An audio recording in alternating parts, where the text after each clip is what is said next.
I'm Barry. It's a real pleasure to be here. It's real excited about the format of having an open classroom.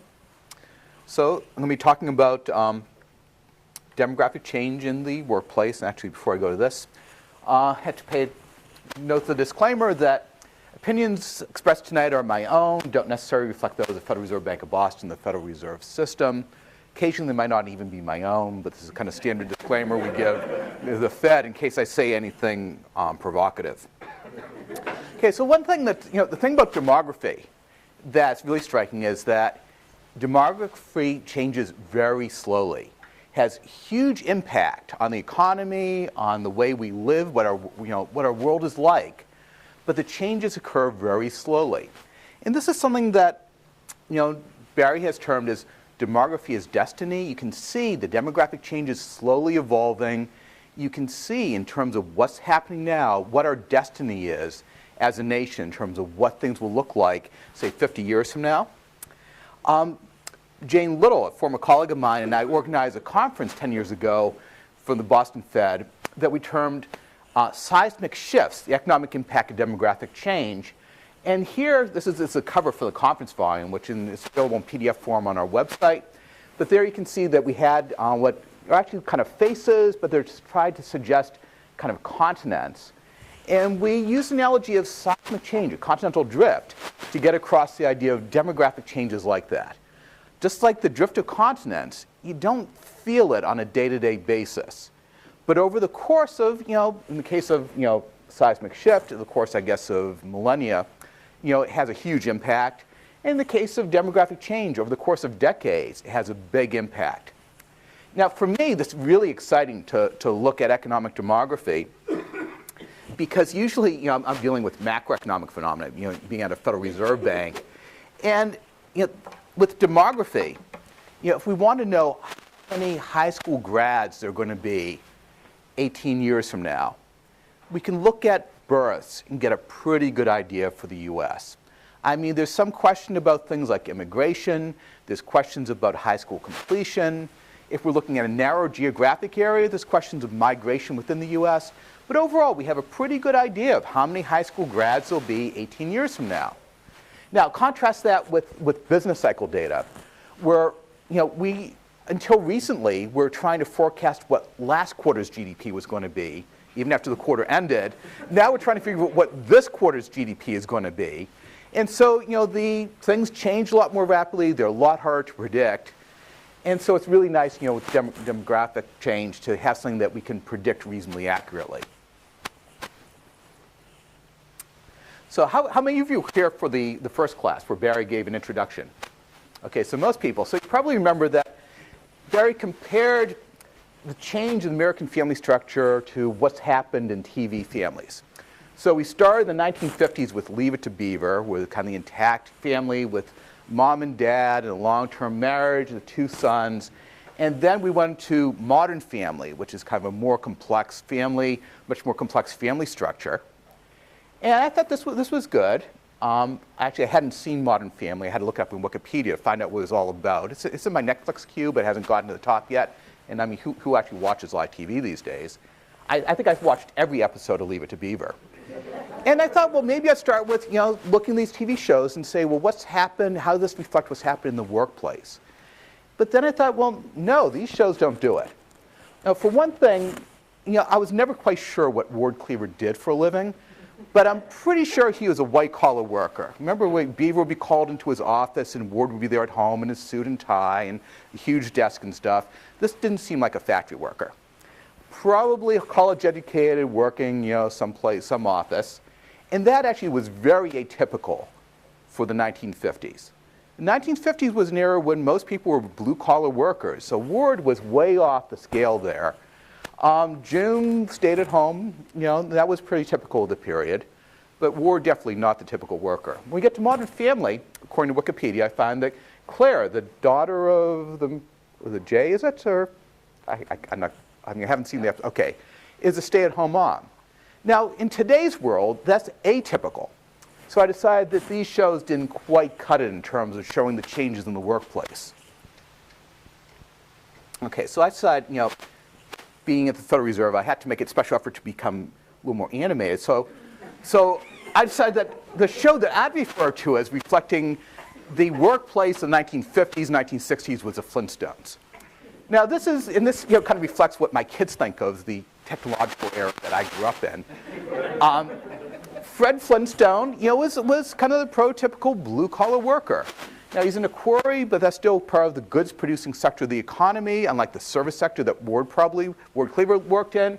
So Fred seemed to be the prototypical blue-collar worker.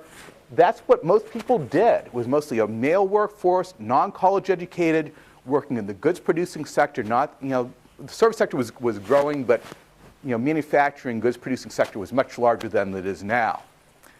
And today, we have The Office. This one I've actually seen. It's on Netflix Instant Viewing. And so there in The Office, mostly it's the service-producing sector, retail sales. The Office is much more diverse in terms of gender and racially, ethnically than Fred Flintstone's. I can't remember the name of his company. Whatever quarry he worked for. So we can see that the switch from the goods-producing to service-producing sector. The people in The Office probably don't strike you as being maybe super geniuses, but I believe they're mostly supposed to be college educated. So we have the shift in educational attainment, a high percentage of women, demographic diversity, and so that kind of represents the change in the workplace. And I say whenever I see this, I kind of cringe because every once in a while I find a little bit of Michael Scott in my managerial style. So I was worried about that, though. I tend to think of myself as more of a David Brent type. So we're going to look at what's happened to the U.S. workforce. It's become more diverse. It's going from being largely male to having to being roughly half male, half female.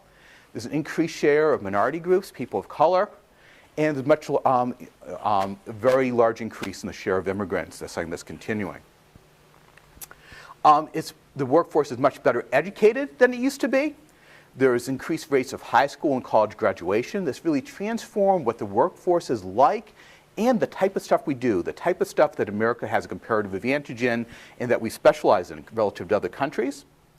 And we've become a lot older. Most of us individually, I guess we all get older over time, but the average age of the population has increased.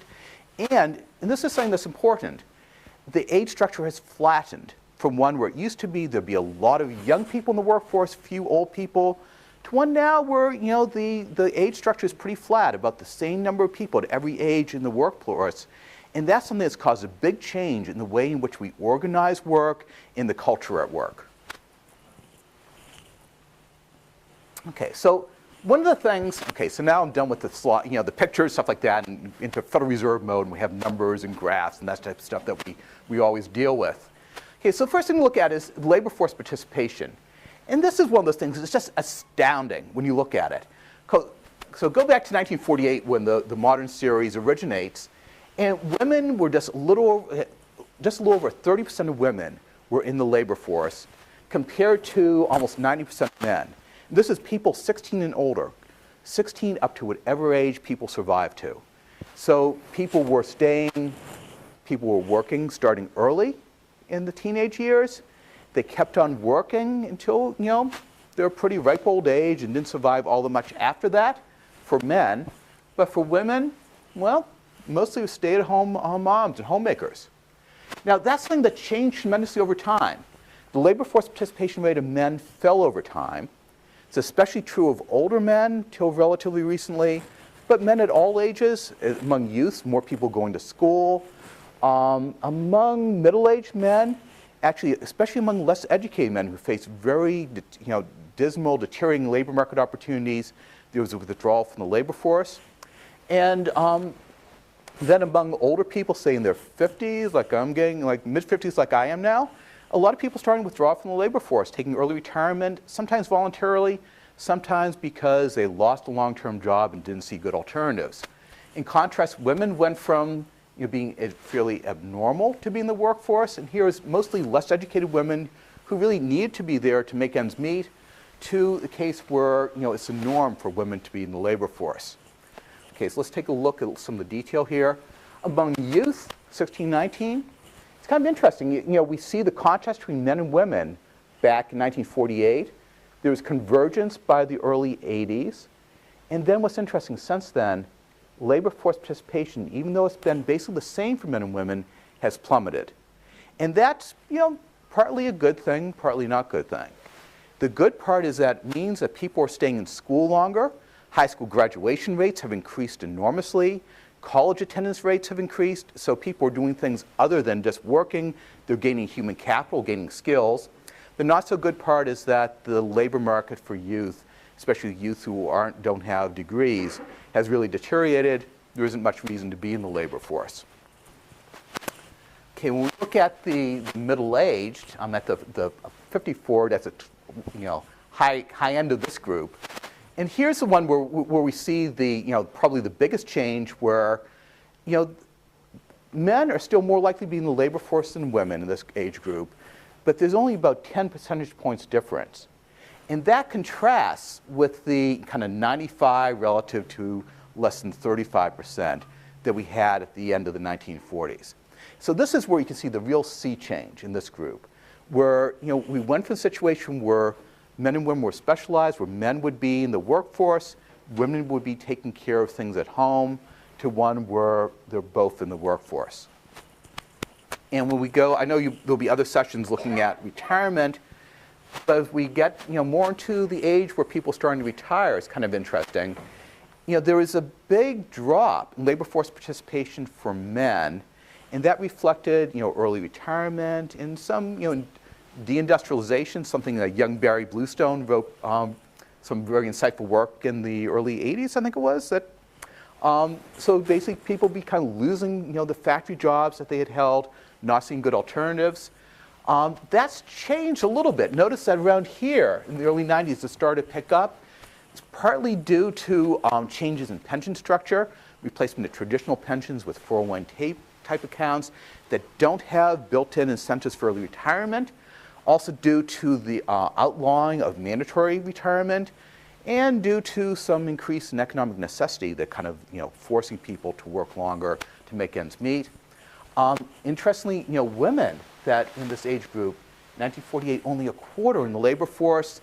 Now, it's up to 60%, not all that different from men. And here, I'm just going to go, if we look at, this series starts just in 1982, so data availability. For those aged 65 to 69, there's an upward trend for both men and women. Those labor force participation rates are low, but they're trending upwards, as the case for those 70 to 74. So you might wonder, what's behind those upward trending rates? Some of it's the changes in pension structure, some is the outlawing of mandatory retirement, but some of it's something we'll be looking at next, which is the labor force has become better educated. And if you've been a construction worker all your life, or working in a factory job with a lot of literally heavy lifting, by the time you get to be in your 60s, you're ready to quit. If you're an economist, well, you can keep on going forever until finally there's no one left to talk to, which hopefully that won't be until I'm 60. But you can keep on going. There isn't the same physical necessity to retire, and a lot of people with have high degrees of educational attainment or in jobs that are rewarding. They keep a social connection, and so keep working is something that they may want to do. I think Joe Quinn will be talking about how the types of jobs they have will change, but they may want to stay in the labor force. Okay, now here's something that I think is as astounding as a change in labor force participation of women. Let's go back to 1960, the blue line. And what we can see is that in 1960, I don't remember Beaver Cleaver having a grandfather in the show.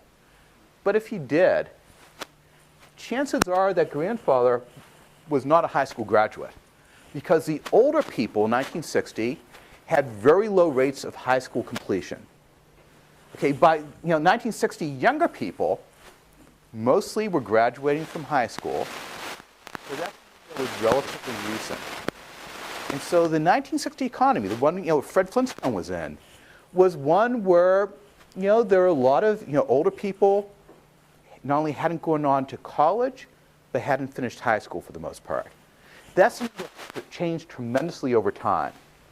Okay, some have said at every age point, people were more likely to have graduated from high school, but also, these people aged, these people passed on, and so with that cohort replacement, we end up with an increase in high school graduation rates overall for the labor force. So you can see that, in 1980, the whole curve is higher. By 2000, it's higher still. Notice the one for 2000 is basically flat. That's saying that high school graduation rates have stabilized at somewhere, low below 90%. And so that's something that as cohort replacement goes on, we'll have a labor force that, in a couple decades from now, basically everybody working age, almost 90% will graduate from high school. Now, that's not to say there aren't problems. Okay, there are problems in certain neighborhoods among people of color, especially of immigrants, with high school graduation. That's not to say that it's not a policy issue, something that needs to be done about, but there has been this big change in educational attainment. Okay, let's take a look at college graduation. 1960, college grads were a very rare breed. Okay, that's true especially of older people, where those in the early 60s, only about 5% had college degrees, but even among younger people, just a little over 10%. That's something that changed tremendously between 1960 and 1980, and then again between 1980 and 2000. And if I had the lines for 2010, it would be higher still. That's something that's a big change. So this reflects that, Ward Cleaver, back in 1960, if he was a college grad, and I don't know how old Ward was. When I was a kid, he seemed like he was probably 80 or so, but that's a different perspective now. Maybe he was 40. But he was a very rare guy. Nowadays, he still would be in a minority. Most people don't complete four-year college degrees, but there'd be a lot more like him. What this doesn't show is there are also a lot of people completing two-year degrees, or even if they don't complete a two-year degree, they have some college, and that is associated with higher earnings. So this is something that's changed a lot. Let's look at this by gender. So here's 1980. Men were more willing, men had a higher probability of completing a BA degree than women did. You could see that over, the same thing we saw over time, that, young people were more likely to go to college than older people. It was higher for men than for women. Notice the little peak here. Does anybody know what that's from? Okay, well, deferments, right? So the people who were in their 30s in 1980 were the men, though not the women, stayed in college or went to college so they get a deferment from the draft. And you see this again in 2009. You see that same little spike there. Okay, so there's that, basically the highest rates of college completion were in that Vietnam draft group, the ones that went to college to avoid the draft. And, for those the younger cohorts that came after that group, for men, college graduation was less common than it was for those Vietnam draft deferrers. So that's, quite a change. We have kind of a stabilization for men, or even a slight dip downwards of college graduation. But now look at what's happened for women. Among younger people, women are actually significantly more likely to have four-year college degrees than are men. So we see there's this crossing point somewhere, people about my age, where there's kind of equal percentages with college graduate, with BA degrees are higher. For people older than me, men are more likely to have the college degrees than women. But for the younger people, women are more likely to have the college degrees. Okay, so now let's put this together a little bit. Think about the changes these things represent. So in 1960, we had a labor force largely male, many without high school degrees, very rare to have college degrees. To today, we have one where men and women are almost equally represented, much higher, much better educated, high school graduation almost universal, college education quite common, and women better educated than men among the younger cohorts. That is a huge change. It's interesting. We still see the hump there. Now, it's not only in terms of actual degree attainment that women have made big strides, but even looking at particular fields. So this is from a paper by Claudia Golden, labor economist at Harvard, that appeared in Regional Review, which is a publication the Federal Reserve Bank of Boston used to put out. It's now discontinued. It's still on our website. And apologize, this is I kind of cut and paste from our PDF, but it's the ratio of women to men in business and management majors over time from 1966 up to 98, the latest data that Claudia had available as of 2005. Notice it went from 0.1 to basically parity. So it used to be in the mid-60s that business majors were an enclave for men, whereas by the late 90s, basically equal representation of men and women. We look at different professional programs, we see the same thing. Okay, so this shows what medicine is yellow, law is kind of the bluish gray, MBA is bluish purple, dentistry is red. In all those, went from a situation where in the early 60s, basically these were all male fields, to one where by the late 90s, women were approaching parity with men in terms of enrollment in these programs. What does that mean about the future? It means in the future that these professions will have roughly equal numbers of men and women. Again, that is a huge change. So I wasn't allowed to stay up late enough to watch the doctor shows around the 1960s. Plus, they never seemed all that interesting to me anyway. But my guess is if I had, all the doctors would have been men, whereas today, there'd be men and women.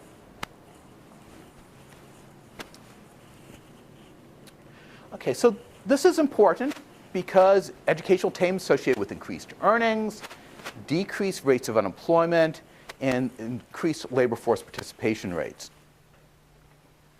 Okay, so this is something I took from a slide deck on the College Board's website, but I thought kind of a nice way of showing median earnings for full-time workers by level of educational attainment for men on the right-hand side, women on the left, and it shows from 1971 to 2008.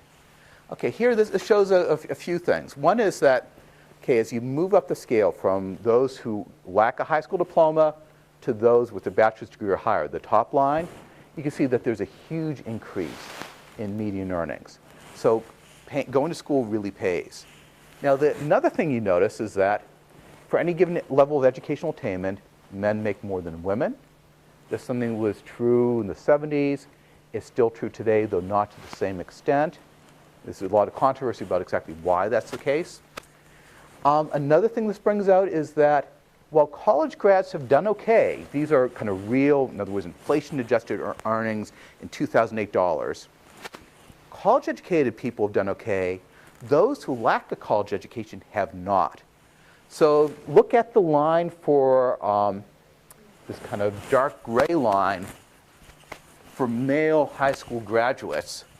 And you can see that early 70s, despite some of the questionable tastes in music and clothing and such things, those were good times for male high school graduates. They earned a lot more after adjusting for inflation then than they do today. So the economic return to college education has increased enormously over time. A good part of that is because earnings of those who lack a college education have really fallen after adjusting for inflation. Okay, if we look at the unemployment rate for educational attainment, see the top lines for those who lack a high school diploma, then comes high school grads, some college, and college grads. In this last recession, the unemployment rate went up a lot for everybody. And I think probably most we're in a university, we probably mostly hang out with people who have college degrees. We probably all know people who lost their jobs during the Great Recession. It was really hard on a lot of people. In my family, there was a lot of hardship and unemployment.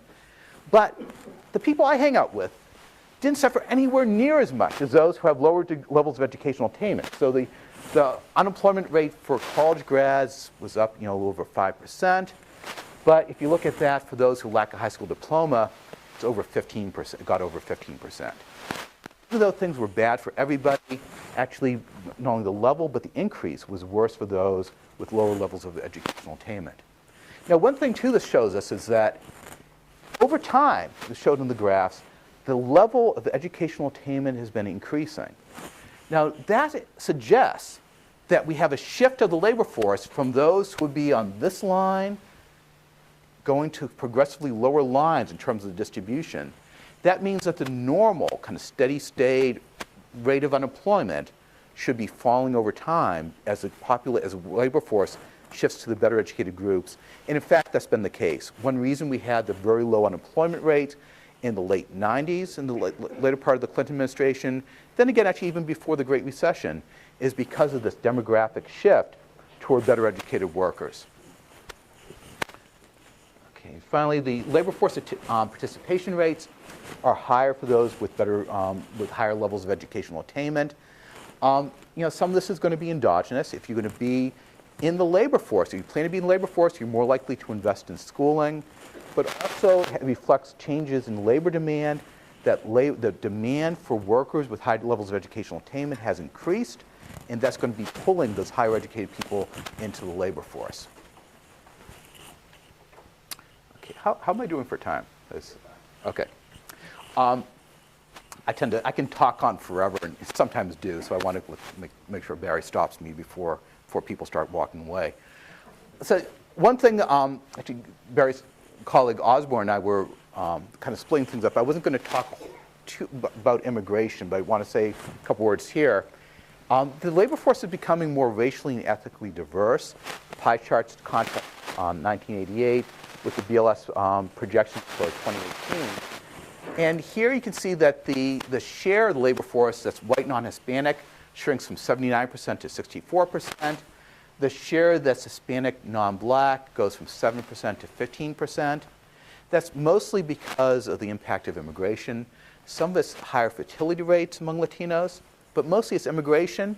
And this is something that's going to be continuing over time. So the labor force will continue to become more diverse. And that, again, is something that's going to be really changing, what the culture of the workforce is something that we're all used to now being in a more diverse workforce.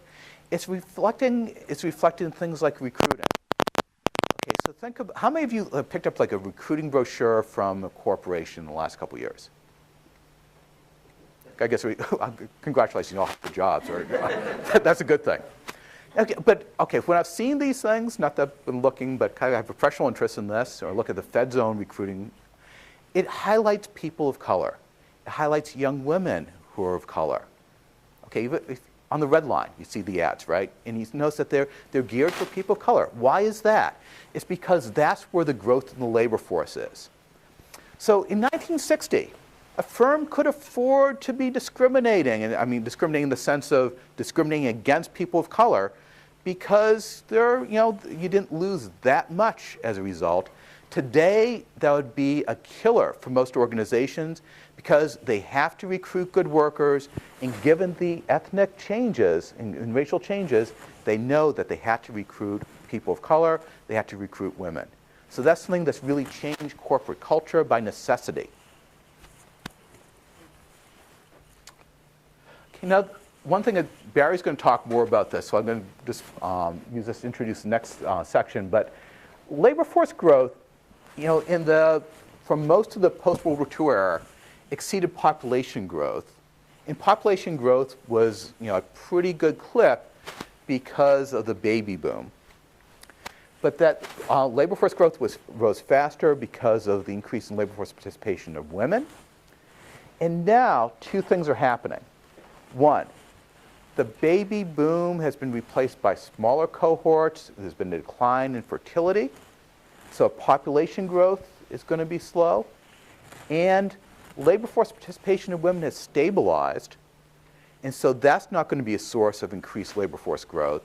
So the 2010s, notice, is an era of much slower labor force growth than the decades that came before it, at least in terms of including participation rates stay constant. Things will pick up a little bit, once the baby boomers are past the scene. Ugh, it makes me feel nervous. But they're going to stay a lot lower than they were in the preceding era in the late 20th century. That's a new reality. So this brings up a couple of things, and I don't want to steal your thunder, Barry. One, that reduced labor force growth may produce a general shortage of workers. Firms might have trouble recruiting. But the reduction in birth rates has all produced a flattening the wage structure, which we're going to spend the last few minutes on. And there's a question. Okay. As we enter the next few years, with the slowing of the labor force growth, but a change in the structure, the age structure of labor force, away from younger workers toward older workers, and with a lot of older workers who want to stay in the labor force, partly because they might like their job to work, partly because their 401ks might not be in great shape, is there going to be a surplus of older workers who would like to continue working? Okay, so there might be a shortage overall, but maybe the surplus is going to be, there's going to be a surplus of older people want to stay in the workforce, but because they're part of the baby boom generation, they're relatively abundant, our firm's going to be able to take advantage of them. Okay, so this is, I've done some research on this and what the likely effects are going to be on wages. And I'm going to be summarizing this from a working paper called Population Aging, Labor Demand, and the Structure of Wages. It's on the Boston Fed website. And it's joint work with Margarita Saposnikoff, who did it when she, with me when she was a grad student at BC, has now moved on to the consulting world. Okay, so here's a graph showing changes in the age distribution over time. This is just kind of population distribution, not the labor force. And this is striking. Okay, so 1964, you see there are a lot of young people, then there's kind of this plateau, and then it's a plateau, I think, is the, these would be the Depression babies, that, there just weren't a lot of them. The baby boom, kind of a big cohort, Depression babies small. But you find that it's a general trend that's true of any growing population, that there are more young people than older people. And it has a kind of funny shape just because of the effects of the Depression and then the post-war baby boom. Okay, by 1974, you really see the baby boomers there. And here the vertical axis is just kind of frequency of each age group as a fraction of the each single year of age is a fraction of the population. Okay, by 1984, you can see at the very youngest age group, the baby bust that's following the baby boom, that there are going to be fewer kind of new entrants than were people who were, in their mid-20s. 94, you can see the baby booms here, and there's a small cohort. The cohorts for all of them are smaller. 2004, baby booms are out here. By 2014, the age distribution is pretty much flat. Now, this is something that causes big changes. Okay, so I got out of college in 1978, part of the baby boom, and college grads that year were a dime a dozen. Literally, that's what we're paid. And it's because there are a lot of us, and there weren't many people who had a lot of experience relative to the size of our cohort. And so that's something that depressed wages of new college grads. So there was a famous book in the period called The Overeducated American, questioning whether or not it made sense for so many people to go on to college when they're paid such a pittance.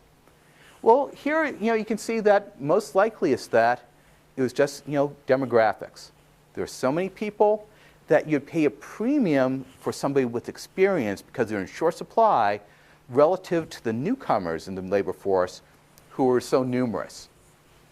And it also meant that when the workforce was structured, it would be structured in a way where there would be a lot of kind of people at the entry-level position and very few people in senior positions. Right? So it would be a very hierarchical system where there would be these people who had a lot of experience who were in short supply would take on important roles because they had a lot of younger people to support them.